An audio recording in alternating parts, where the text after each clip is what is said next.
ఈ భూమి మీద మీరేమీ సాధించలేరు, ఒక్కటి తప్ప.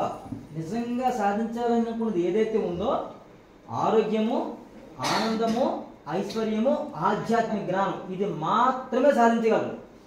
ఇంకేది సాధించలేరు. సాధిద్దామని ఎంత పరిగెట్టినా మీ కాళ్ళు నొప్పి వస్తాయి, మోకాళ్ళ నొప్పి వస్తాయి, వెన్ను నొప్పి వస్తాయి తప్ప ఏమీ సాధించలేరు.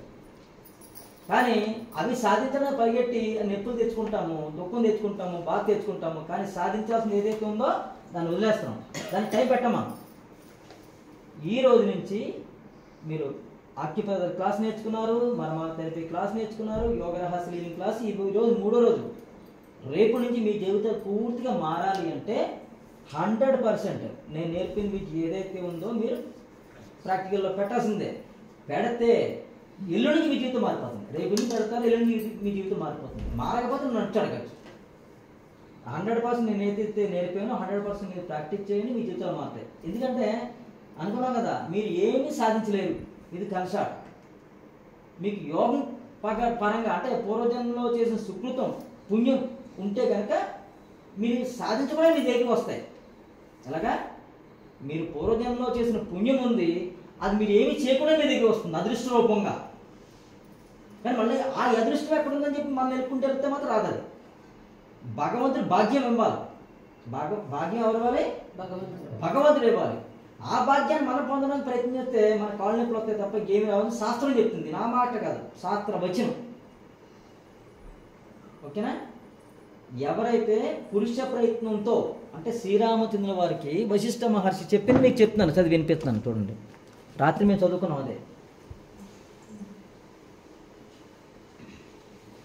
నిజ పురుష ప్రయత్న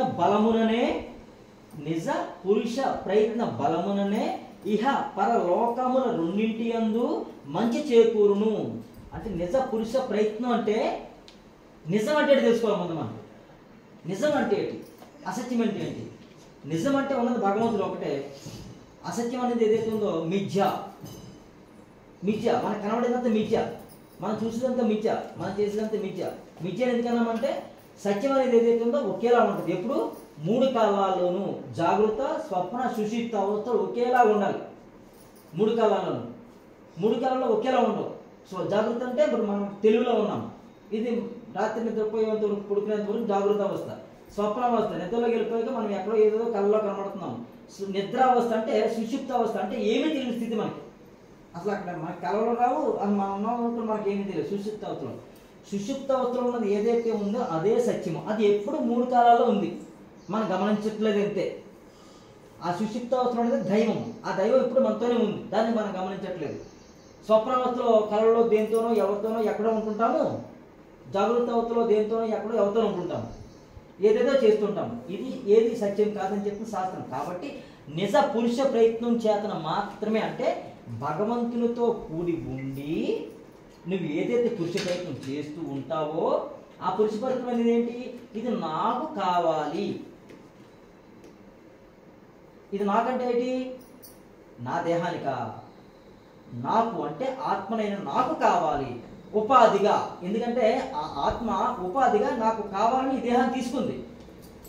ఇప్పుడు ఈ ఆత్మతో కూడి నేను ఈ ఆత్మ ఈ దేహాన్ని తీసుకుంది.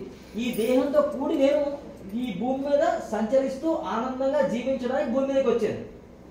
కానీ దుఃఖాలు ఎక్కడ పడుతున్నానంటే ఆత్మనైన నన్ను నేను మర్చిపోయి జీవుడిగా మారిపోయి మనసుగా మారిపోయి ఇంద్రియాలతో కూడి దేహంతో కూడి దేహ తాదాప్యం చెందుతూ నేను ఇది అనుకుంటూ నాకు అది కావాలనుకుంటూ ఇది వద్దు అనుకుంటూ అలా ఉండాలనుకుంటూ ఇలా ఉండకూడదు అనుకుంటూ అలా చేయకూడదు అనుకుంటూ ఇలా చెయ్యాలనుకుంటూ వాళ్ళు రాకూడదు అనుకుంటూ వీళ్ళు రావాలనుకుంటూ వాళ్ళు వద్దు అనుకుంటూ వీళ్ళు కావాలనుకుంటూ ఇలా వెళ్ళిపోయిన జీవితాన్ని హస్తాభ్యస్తం చేసుకుంటున్నాను.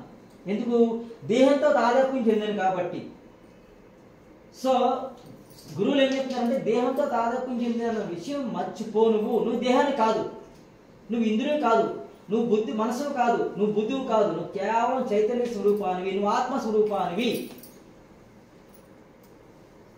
అని చెప్పిన విషయము నమ్మి విశ్వసించి ఈ రోజు నుంచి నేను ఆత్మస్వరూపాన్ని అయిన నేను ఈ దేహంలో ఉన్నాను, ఈ దేహంతో కూడి నేను భూమి మీద సంచరిస్తూ ఆనందంగా జీవించాలి. ఆనందంగా జీవించడం నాకేం కావాలి? ఆరోగ్యం కావాలి, ఆనందం కావాలి, ఐశ్వర్యం కావాలి, ఆధ్యాత్మిక జ్ఞానంతో నేను ఉండాలి. ఆధ్యాత్మిక జ్ఞానం కావాలంటే ఏంటి? ఆధ్యాత్మిక జ్ఞానం నేనే అని తెలుసుకోవడం. ఆల్రెడీ నేను తెలుసుకున్నాను. ఇక్కడ నేనే తెలిసిపోయినప్పుడు ఇంకా నాకేం కావాలి? 3 కావాలి. సిరి సంపదలు కావాలి, ఆనందం కావాలి, ఆరోగ్యం కావాలి. నేనుగా ఎప్పుడైనా ఉంటే, నేనుగా ఎప్పుడు కూడా ఉంటే నాతో ఆరోగ్యం ఉంటుంది, నాతో ఆనందం ఉంటుంది, నాతో సిరి సంపదలు ఉంటుంది. ఎందుకంటే నాకు కావాలి. అది ఉండడం నాకు అవసరం. ఆత్మ కోరుకుంటే అది వస్తుంది. అది ఇప్పుడు ఆత్మ కోరుకోవట్లేదు, నేను కోరుకుంటున్నాను. నేనెవరు ఇక్కడ? జీవుడు. జీవుడు కోరుకుంటున్నాడు. ఇక్కడ జీవుడు కోరుకున్నాడు కాబట్టి వాడి దుఃఖం వస్తుంది. జీవుడు కోరుకున్నాడు కాబట్టి వాడి దుఃఖం వస్తుంది. కాబట్టి మనము దేన్ని వదలం, దేన్ని పట్టుకోము. దేన్ని వదలము, దేన్ని పట్టుకోము, ఉపయోగించుకుంటాం అంతే. ఆ వస్తువులు, ప్రదేశాలు, మనుషులు 3 మనకు కావాల్సింది. 3 మనతో ఉంటాయి. చూడండి, వస్తువులు, పరిసరాలు, మనుషులు. ఇవేనా ఇంకెవరన్నా ఉంటాయి మనకి? ఇంకేమైనా ఉన్నాయా? వస్తువులు కాక ఏమైనా ఉన్నాయా మనకి? ఏమైనా ఉన్నాయా? పరిసరాలు. ఈ ప్రదేశంలో రాజమండ్రిలో, అనకాపల్లిలో, హైదరాబాద్, ఎక్కడో ఏదో పరిసరాలు, ప్రదేశం, అంతే కదా. మనుషులు, ఇక్కడ మనుషులు, ఇంట్లో మనుషులు, వీధిలో మనుషులు, వీటితోనే మన కలయిక అవసరం కూడా. కాబట్టి వీటితో ఉండాలి. ఇవే ఉండాలనుకోకూడదు. ఎలాగా? వీటితో ఉండాలి, ఇవే ఉండాలనుకోకూడదు. వాటిని ప్రేమించకూడదు. భార్యని భర్త, భర్తని భార్య గౌరవించుకోవాలి, ప్రేమించుకోవచ్చు. ఆ ప్రేమ శృతి మించిపోకూడదు. సపోజ్ నా భార్య నేను అత్యంత ప్రేమయుక్తంగా ప్రేమిస్తున్నాను కదా, అనుకోకుండా నా భార్య బాడీ వెకెట్ చేయొచ్చు. అప్పుడు నేనేమైపోతాను? 2 రోజులు చచ్చిపోతాను. ఎందుకంటే అత్యంత ఇదిగా నేను ప్రేమిస్తున్నాను నా భార్య. నా బిడ్డ మీద చాలా అమృతమైన వాత్సల్యం కట్టుకుని ప్రేమిస్తున్నాను. వాడు ఇంట్లో జరిపాడు, భార్య వచ్చిన తర్వాత. అప్పుడు నేనేమైపోతాను? ఒంటరివాడిని అయిపోతాను, బాధపడతాను, దుఃఖిస్తున్నాను. ప్రతి తల్లికి బిడ్డ మీద చాలా ప్రేమ ఉంటుంది. ఆ బిడ్డలు ఎప్పుడైతే బయటికి వెళ్ళిపోయారో, లేదా ఆ బిడ్డలో ఎప్పుడైతే భార్య యొక్క చేతిని పట్టుకుని వెళ్తున్నాడో, తల్లికి చాలా బాధ వచ్చేస్తుంది. వెంటనే కోళ్ళ మీద కత్తి కట్టేస్తారు. అక్కడ కోళ్ళ బాధపడిన అత్తగారు యాంటీ అయిపోయిందని. అత్తగారు యాంటీ కాదు, తల్లి ప్రేమ. అది కోళ్ళ అర్థం చేసుకోవాలి. ఈ కోళ్ళ ఎవరు కూడా అత్తగారు మంచిది కాదు, నన్ను బాగా చూడదు. ఎందుకు నిన్ను బాగా చూడదు? నిన్ను చూడబడే కారణం ఏంటి? దాని కొడుకు, ఆమె కొడుకు నీ చెయ్యట్టుకుని నీ కొంగుడు తిరుగుతున్నాడు. నిన్నటి వరకు నీతో పెళ్లి చేయనంత వరకు నా చెయ్యట్టుకుని నా కొంగుడు తిరిగాడు. అమ్మ అమ్మ అమ్మ అంటూ పెళ్ళ కొంగుడు తిరిగాడు. కాబట్టి తల్లి యొక్క ప్రేమ తాను పొందలేకపోతుంది. కాబట్టి వాడికి పెళ్ళైన తర్వాత ఇప్పుడు కోడలికి యాంటీ అయిపోయింది. ఇది ప్రతి కోడలు గమనించాలి. కాబట్టి తప్పు తల్లిలో, అత్తగారిలో లేదు, ప్రేమలో ఉంది. ఇది తత్వం. ఆ ప్రేమ తత్వాన్ని గుర్తించి ఆవిడని గౌరవిస్తున్నాము. ఎవరిని గౌరవించాలి? అత్తగారిని గౌరవిస్తున్నారు. ఎప్పుడైతే మీరు అత్తగారిని గౌరవిస్తున్నారో, ఎంత గౌరవించాలంటే తల్లిని కూడా అంత బాగా గౌరవించి ఉండరు, ప్రేమించి ఉండరు. అత్తగారు అంత బాగా ప్రేమిస్తూ గౌరవిస్తుంటే అప్పుడు ఇద్దరు ఒకటైపోతారు. ఏ ఇంట్లో నడిచింది ఇదే. కానీ నిన్న మీరు తక్కువగా స్టోరీ చెప్పారు సార్. మరి ఆవిడ అసలు ఒక్క మాట అనకపోయినా కూడా ఆవిడ చేంజ్ అయితే లేదు కదా. అందుకే భగవంతుడు వచ్చి బుద్ధి చెప్పాడు. ఏదో జరుగుతుంది మీకు, ఏదో జరుగుతుంది. దీనికి మీకు ఒక ఉదాహరణ ఎలాగ చెప్తానంటే, ఒక వ్యక్తి నా దగ్గరికి వచ్చాడు. గురువుగారు, అతని మీద చక్రవర్తి అనమాట, అగరవత్తులు వ్యాపారం చేస్తాడు. గురుగారు, మా అమ్మాయికి పెళ్లి చేసామండి, 3 ఏళ్ళు అయిపోయిందండి. అత్తగారు మహాయాతన పెడుతుందండి, మహాయాతన పెడుతుంది. ఏమి చేసినా ఒప్పుకోవట్లేదు. నా కూతురు ఎంతో బాగా పనిచేస్తుంటుంది, కానీ ఏమి ఒప్పుకోడు. ఏం చేసినా వంకలు పెడుతుంది. కొన్ని భర్తకి చెప్తే భర్త సపోర్ట్ రాడు, అమ్మకి ఎదురు చెప్పడు. నలిగిపోతుందండి, ఏం చేయాలి గురువు గారు అన్నాడు. సరే ఏదో చేస్తాను, మీకు కావాల్సింది ఏంటి చెప్పండి, నాకు కావాల్సిన ప్రశ్న అడుగుతాను, ప్రశ్న కరెక్ట్గా ప్రశ్న అడగండి, ఆన్సర్ చెప్తానన్నా. నా కూతురుని అందరూ గౌరవించాలండి, నా కూతురిని ప్రేమించాలండి. ఓకే, రేపు నుంచి నీ కూతుర్ని గౌరవిస్తారు, ప్రేమిస్తారు. నేను నీకు బ్లెస్సింగ్స్ ఇస్తాను, హీలింగ్ చేస్తాను, వెళ్ళిపోండి అన్నాను. నేను ఇక్కడి నుంచి బ్లెస్సింగ్స్ హీలింగ్ ఇవ్వడం మొదలెట్టాను. 10 రోజుల తర్వాత వచ్చాడండి, 10 రోజుల తర్వాత వచ్చాడు నా దగ్గరికి.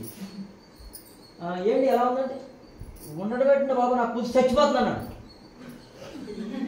ఓరి దేవుడా, నేను బ్లెస్సింగ్స్ ఇస్తున్నాను, రోజు హీలింగ్ చేస్తున్నాను. అమ్మా పార్వతి, నేను బ్లెస్సింగ్స్ ఇస్తున్నాను, హీలింగ్ చేస్తున్నాను, చచ్చిపోవడం రాబో. నిన్న కూడా బాధపడుతుంది అంటున్నాడు, ఇవాళ చచ్చిపోతుంది అన్నాడు. నేనే తేడా చేశాను. ఏంటి అసలు విషయం ఏం చెప్తుంది చెప్పండి అంటే, లేదండి నేను మీ దగ్గరికి వెళ్ళిన రోజు, నేను 3వ రోజుని వాళ్ళ అత్తగారు మెట్ల మీద దిగుతూ మేడ మీద పడిపోయిందట, కాలు ఇరిగిపోయింది. ఇప్పుడు ఆ కాలు ఇరిగిపోతుంది దానికోసం మా కూతురు సేవ చేస్తుంది.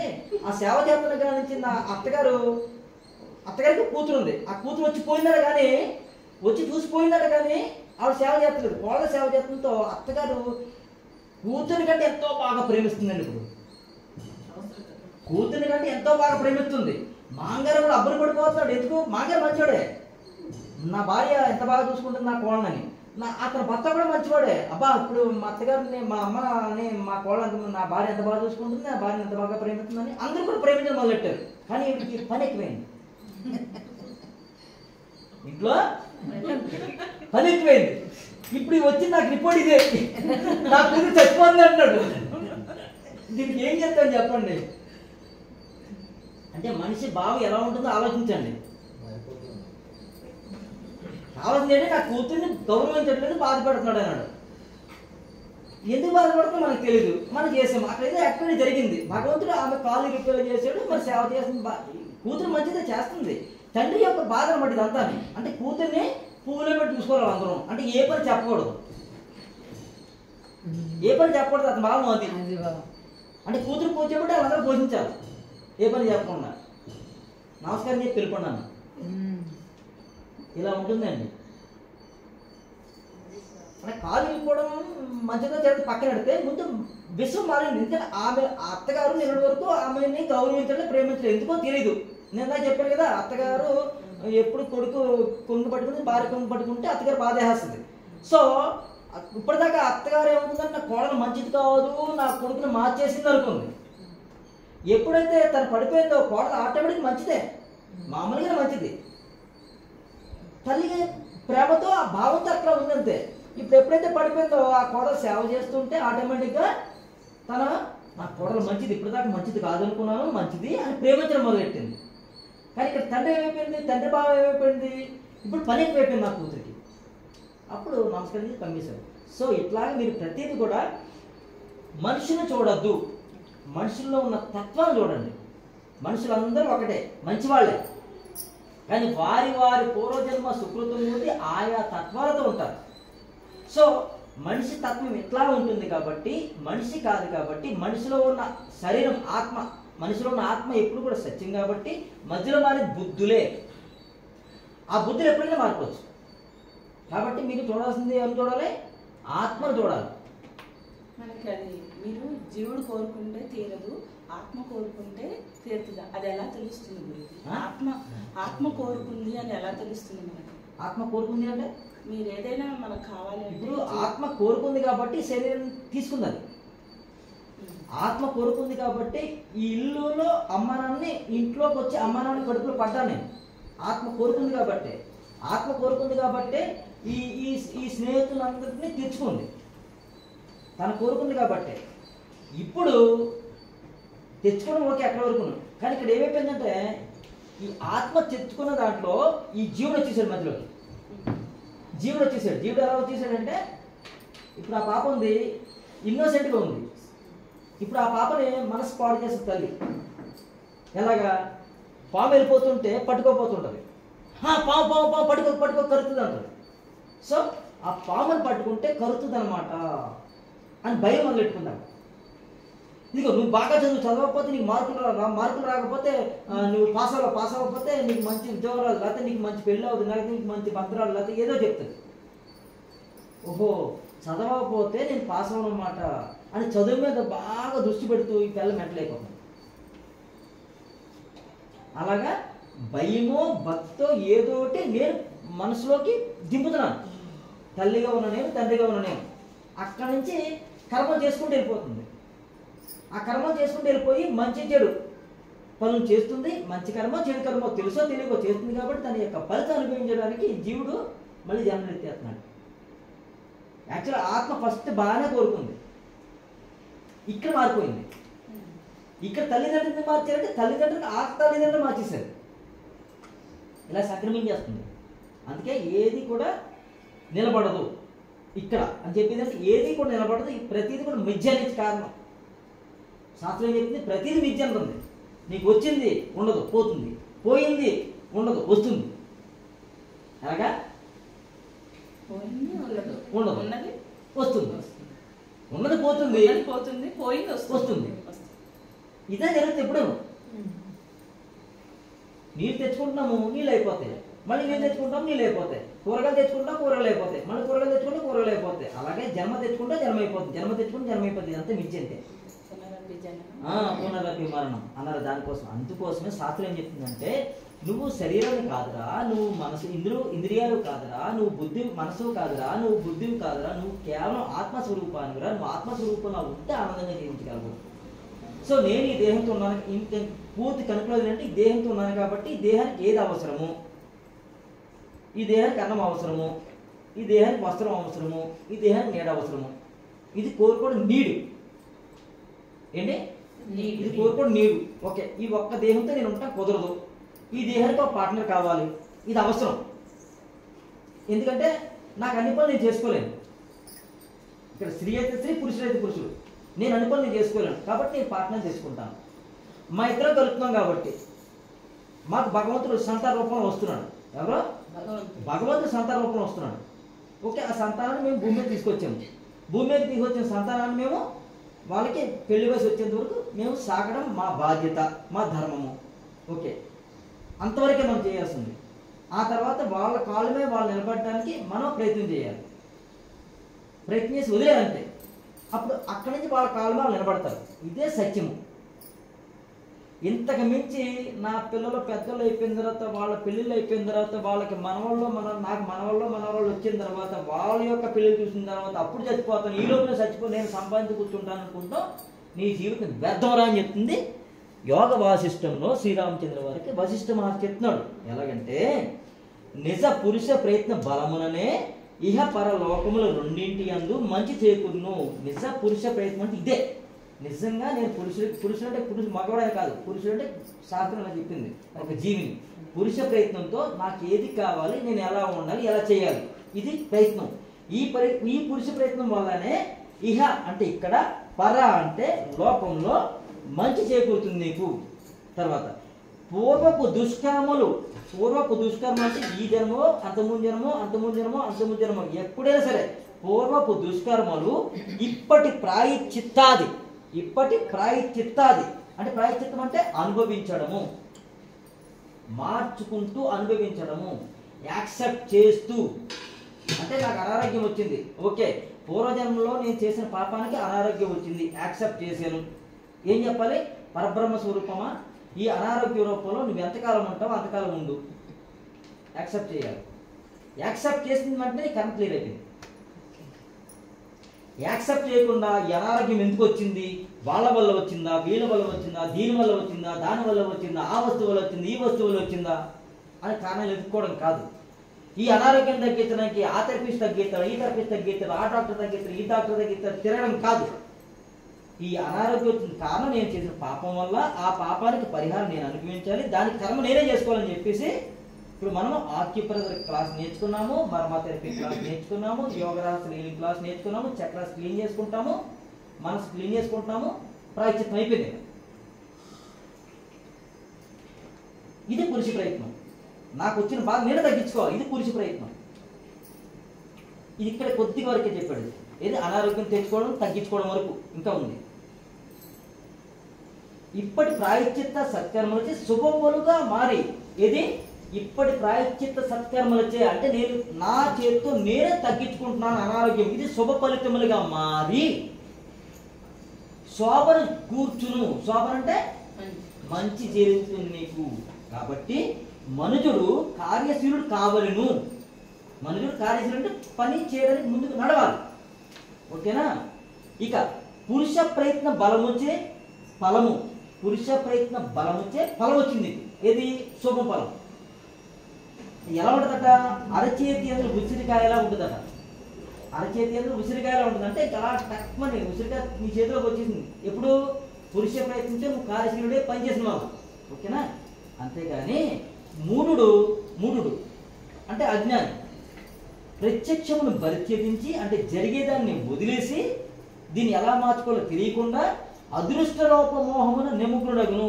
ఎక్కడ అదృష్టం జరుగుతుందో, ఎవరు బాగు చేస్తారో తిరుగుతాడట. ఎవడు బాగు చేస్తాడో నా బాధని ఎవడు తగ్గిస్తాడో తిరుగుతాడు. వాడెవడో మూఢుడు అని చెప్తుంది శాస్త్రం. పురుష ప్రయత్నం వచ్చే ఆత్మజ్ఞానమును ఫలమును పొందుటే ఈ పురుష జన్మ యొక్క ఫలము. ఇందా పురుష ప్రయత్నం ఎంతవరకు అన్నామో ఆరోగ్యం తగ్గించుకోవడము. ఇది ఒక చిన్నది, ఇది ఒక చిన్న బేసిక్ లెవెల్ అనమాట. హై లెవెల్ ఏంటి? ఆత్మజ్ఞానాన్ని పొందడము నిజమైన పురుష ప్రయత్నం. అంటే భౌతికంగా మనం ఉన్నాం కాబట్టి, జీవులుగా ఉన్నాం కాబట్టి ఎవ్వరి వెంట పడకుండా మనమే స్వతహ చేసుకోవాలి. ఇది ఒకటి. దీని తర్వాత ఏంటి? ఒక ఆరోగ్యం బాగుందని చెప్పి నేను సినిమాకి శిఖర తిరగడం కారు వేసుకుని మెర్సిడెస్ బెంజ్ కారు కొనుక్కుని మెర్సిడెస్ దాన్ని ఏమంటారు మెర్సిడెస్ బెంజ్ కారు కొనుక్కుని తిరగడం కాదు ఆరోగ్యం ఉందని.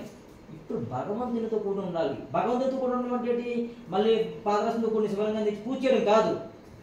లోపడే ఒక పాదరస శివలింగం ఉంది. ఆ శివలింగం జీవుడి రూపంలో ఉంది. ఆ జీవుడే నేనే ఆత్మ అని ఆత్మతో కూడి ఉండడమే పురుష జన్మ యొక్క ఫలము. లేనిచో అలా లేకపోతే కనుక చెప్తాను చూడండి, అలా లేకపోతే కనుక శ్రీరామచంద్ర ఈ పురుష జన్మ నిరర్ధకము. ఇది ఈ జన్మ మానవ జన్మ నిరర్ధకము రామా అని చెప్తున్నాడు. అని ఎరింగి సదా ఆత్మజ్ఞానమును కూర్చిన ప్రయత్నం అందే, అలా నేను ఆత్మని అని తెలుసుకుని ఆత్మజ్ఞానం అందే ఉంటూ ప్రయత్న రూపుడే తత్పరుడే అంటే ఆత్మానుభూతిని పొందుతూ అట్టి ప్రయత్నమును ఎలా పొందాలట? ఆత్మానుభూతిని ఎలా పొందాలట? సత్శాస్త్ర సాధుజన సేవ పండిత సేవల ద్వారా ఆత్మజ్ఞాన ఫల శుభ లాభములను పూర్ణముగా సఫలమనర్చుకునవలెను. అంటే ఈ ఆత్మజ్ఞానం ఎలా వస్తుందట? మంచి వాసిష్ఠ రత్నాకరమైన గ్రంథాల ద్వారా ఈ గ్రంథాన్ని గురు రూపంగా వింటూ మనం చదివితే మన బుర్రలో ఉన్నాయి కదా తెలివితేటలు, ఆ తెలివితేటలు ఉపయోగిస్తాం. పురుష ప్రయత్నం డబ్బు సంపాదించాలి ఇలా వెళ్ళిపోతాం. ఇలా ఇప్పటికే శ్రీరామచంద్రుడికి ఆలోచన కాదు. గురు రూపం ద్వారా సత్శాస్త్ర జ్ఞానం అంటే డైరెక్ట్గా భగవంతుడు ఇచ్చిన వచనాలు ఈ వాక్యాలన్నీ కూడా. ఇట్లాంటి గ్రంథాలు చదువుతూ ఎలాగా గురుముఖతగా చదువుతూ వారికి సేవ చేసుకుంటూ ఆత్మజ్ఞానంలో ఉంటూ జీవితాన్ని ఎలగడితే పరబ్రహ్మ స్వరూపం ఏదైతే కావాలనుకున్నామో ధర్మ అర్థ కామ మోక్షం ఏదైతే అనుకున్నామో అది ఈ జన్మలోనే ఇక్కడే వస్తుంది. ఎలాగా? ఉసిరి కాయ అరచేతిలో ఉన్నట్టు. ఇదండి. ఇంకా మీకు అలా ఇచ్చాను, మీరు బుక్ తీయదు కూర్చోండి. ఇది ఒక అనుభవం ద్వారా నేను తీసుకున్నాను.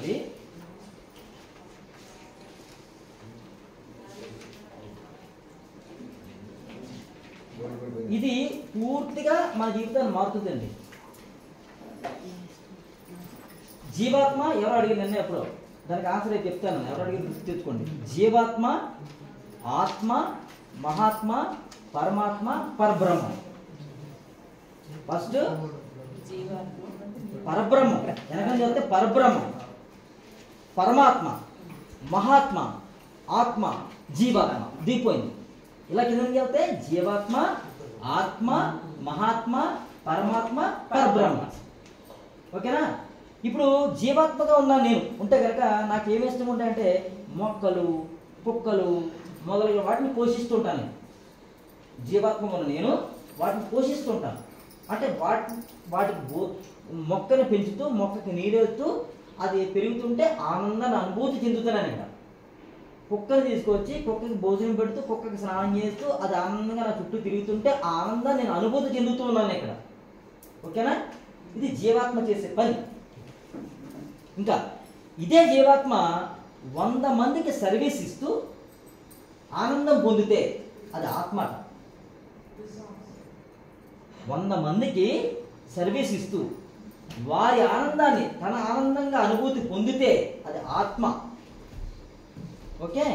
ఇదే ఆత్మ కనీసం 10,000 మందికి సర్వీస్ ఇస్తూ 10,000 మంది నుంచి వచ్చే ఆనందాన్ని తన అనుభూతి చెందితే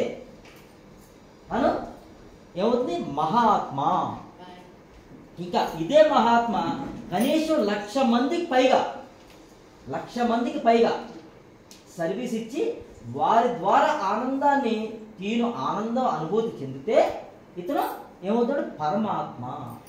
ఇక ఇదే పరమాత్మ అణువణువు, ఇదే మన ప్రహ్లాదుడు చెప్పింది, అణువణువు సకల చరాచర జీవులను సర్వమానవాళులను యావత్ ప్రపంచం మొత్తం నేనున్నానని చెప్పాడు పరబ్రహ్మ స్వరూపం. ఆ సకల చరాచర జీవులు సర్వమానవాళికి యావత్ ప్రపంచం మొత్తం అణువణువు కూడా అనుభూతి పొందలేదు. అనుభూతి పొందితే ఇంకేమవుతున్నాడు?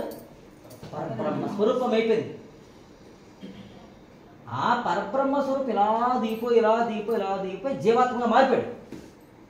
జీవాత్మగా మారిపోయిన మారు అక్కడి వరకు చాలా బాగుంది, కానీ జీవాత్మగా ఉండిపోయి దేహంగా మారిపోతాడు. శ్రీ స్వామినారాయణలా మారిపోతున్నాడు. ఇక్కడ వచ్చేసి చిక్కంతాను. సో ఈ చిక్కిన వల్ల పోతాం, అక్కడి వరకు వెళ్ళిపోతాము. కాబట్టి మనం బేసిక్ లెవెల్లో ఈ చిక్కిని వదిలేసుకోవాలి. ఈ చిక్కిని వదిలేసుకుంటే ఇదే మోక్షం. ఏ చిక్కు? పట్టుకున్నది ఏదైతే వదిలేయాలి, పట్టుకున్నది ఏదైతే ఉందో అది వదిలేయాలి. అంటే వదిలేసి ఇంట్లో నిలిపోవడం కాదు, భావం, ఇది నాది అన్నది భావం ఏదైతే ఉందో దాన్ని వదిలేయాలి. ఓకే, మన 4 గోళ్ల మధ్యలో ఉండకుండా ఎక్కువ కాలము అడవి ప్రాంతంలోకి, కొండ ప్రాంతంలోకి, నది ప్రాంతంలోకి వెళ్ళి కొంతకాలం జీవించడానికి ప్రారంభించేయాలి. ఓకేనా?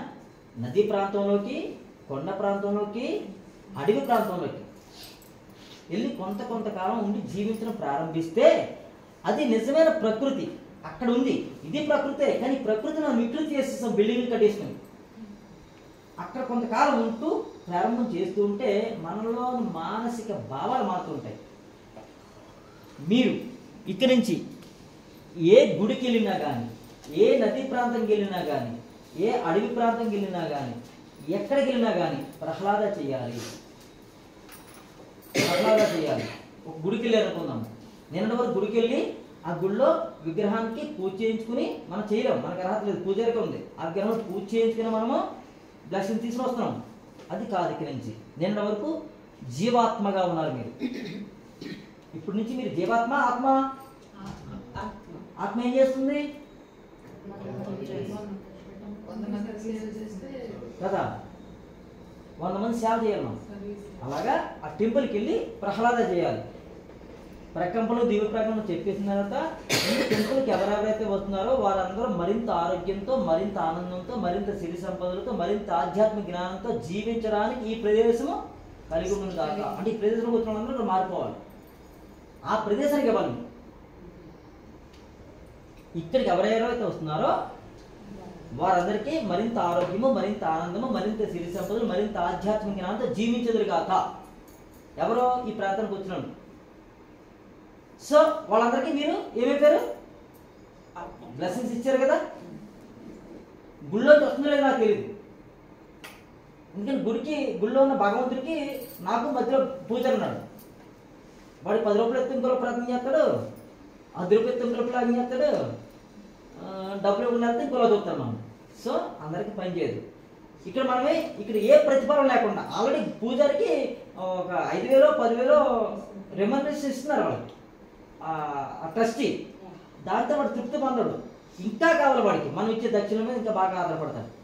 మనం దక్షిణ ఇస్తే ఒకలా చూస్తాం, మనం దక్షిణ అవుతే ఒకలా చూడదు. కాబట్టి అక్కడ వాడికి చేసే స్థాయిలో వాడు చేసే కర్మలో మంచి లేదు. కాబట్టి ఇక్కడ మనం చేసే కర్మ మంచి కర్మ. ఈ కర్మ ఏమంటారు? నిష్కామ కర్మ అంటారు. దీని ఏమంటారు? నిష్కామ కర్మ. అంటే ఏ ఫలితం ఆశించకుండా చేసే కర్మ నిష్కామ కర్మ. ఈ జ్ఞాపకం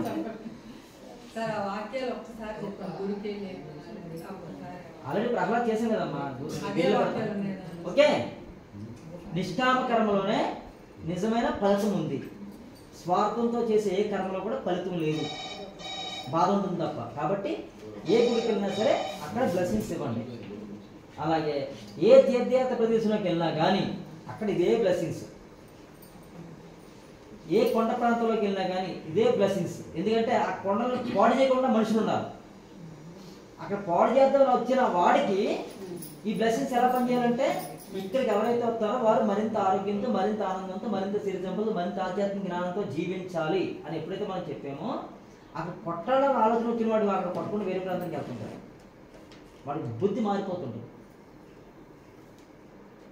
అడవి ప్రాంతం వెళ్ళి అక్కడ బ్లెస్సింగ్స్ ఇవ్వడం వల్ల చెట్టు నరకాలను వచ్చిన వాళ్ళకి ఆ ప్రాంతం మనం ఇచ్చాం కాబట్టి ఆ ప్రాంతంలో నడకుండా వేరే ప్రాంతానికి వెళ్తాడు. అంటే ఆ ప్రాంతం మనం రక్షించిన వాళ్ళు అయ్యమా. మొక్కలు నాటండి గవర్నమెంట్ చెప్తుంది, మన చేత రోడ్ల పంట నాటిస్తుంది, మళ్ళీ అది పెరిగిన తర్వాత కొట్టేస్తుంది. అదే మనం నాటిందంతా వేస్ట్ అయిపోయింది. కాబట్టి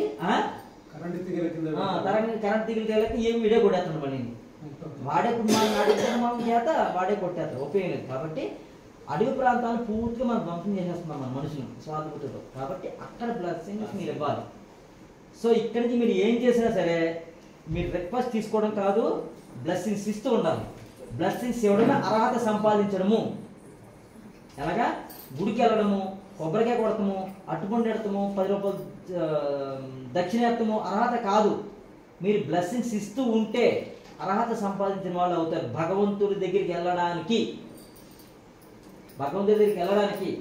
అందరికీ మోక్షం కావాలో వద్దా? ఆనందం కావాలో వద్దా? కావాలంటే మీరు బ్లెస్సింగ్స్ ఇస్తూ ఉండాలి అందరికి, అన్నిటికీ. ప్రహ్లాదుడు చేసింది అదే.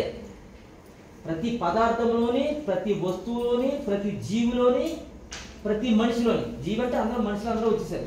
అది చేశాడు కాబట్టి, అన్నిట్లో పరమాత్మ ఉన్నాడు కాబట్టి ప్రతి జీవి అతను బాధ పెట్టలేదు, ప్రతి పదార్థము అతను చంపలేదు, ప్రతి విషయము అతను చంపలేదు, ఏ రాక్షసుడు కూడా అతను చంపలేదు. సముద్రంలో పడితే సముద్రం వచ్చి లేపేశాడు మనం, అతను ప్రహ్లాద లేపేశాడు. సో ఈ ప్రహ్లాద అంత బాగా పనిచేస్తుంది.